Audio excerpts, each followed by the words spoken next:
Halo semuanya, selamat datang kembali di channel FTShare. Di video kali ini kita bakalan membahas mesin yang udah lama di request nih, yaitu 2GZ. Untuk kalian yang benar-benar seorang petrolhead, apalagi seseorang yang benar-benar merasa sebagai GDM lovers, pasti nggak akan asing lagi dengan mesin yang satu ini.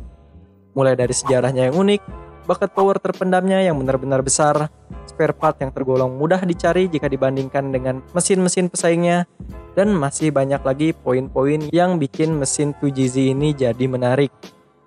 Nah, di video kali ini kita bakalan membahas tentang mesin 2GZ ini. Kita mulai dari sejarahnya terlebih dahulu. Oke, sebelum mulai seperti biasa kita mau ucapin terima kasih untuk teman-teman yang udah mau mensupport channel kita ini. Semoga rezeki kita semua dilipat gandakan. Amin. Mesin 2GZ atau 2JZ pertama kali dirilis pada tahun 1991, yang tentunya mesin ini mewarisi semangat juang dari kakak-kakak kandungnya, yakni 1GZ. Jadi 2GZ ini punya banyak kakak, mulai dari 1GZ GE, 1GZ GTE, dan juga 1GZ FSI, yang diproduksi dari tahun 1990 hingga tahun 2007. Sedangkan 2GZ terlahir di tahun 2001, yang disematkan di bodi pertamanya sebelum Supra, yakni Toyota Aristo, yang mengambil model dari Lexus GS, sebelum akhirnya dapat membanggakan nama keluarga Toyota bersama partner keduanya tadi, yaitu Supra RZ saat memulai debutnya di film Fast and Furious.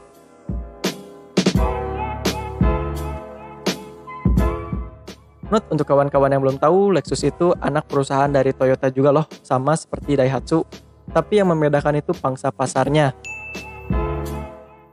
Lanjut, pada keadaan standar bawaan pabrik, yakni dengan kapasitas mesin 2997 cc, berkonfigurasi 6 silinder twin turbocharger, mesin ini dapat memberikan output power sebesar 276 horsepower pada 5600 rpm. Dan torsi maksimalnya ada di angka 432 Nm pada 4000 rpm, yang membuat mesin ini punya hentakan power yang kuat juga. By the way, 432 Nm itu hampir sama dengan torsi truk 6x2. Jadi jelas, 432 Nm itu sangat besar untuk mobil berbadan kecil seperti Aristo dan juga Supra.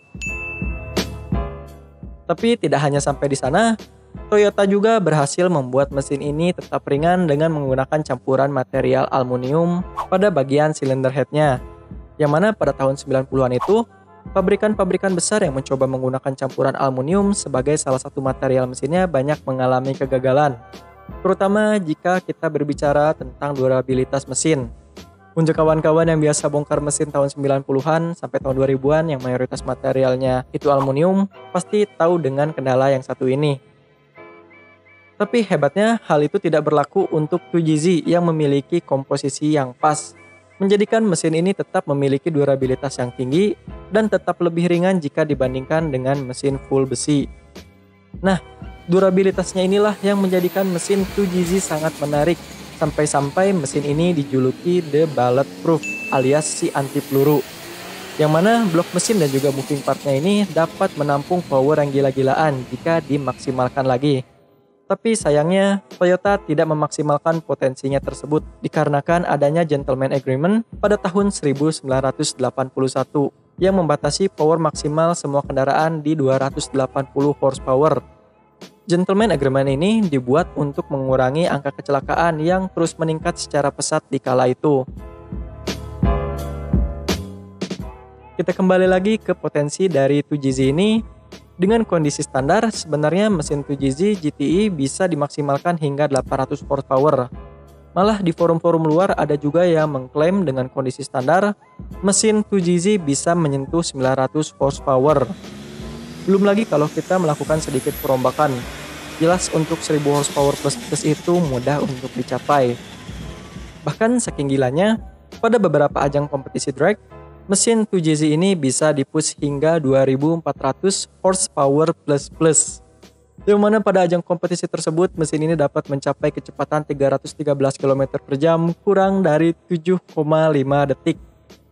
Dan kemungkinan masih ada lagi mekanik-mekanik handal lainnya yang mampu memaksimalkan mesin 2GZ ini lebih jauh lagi.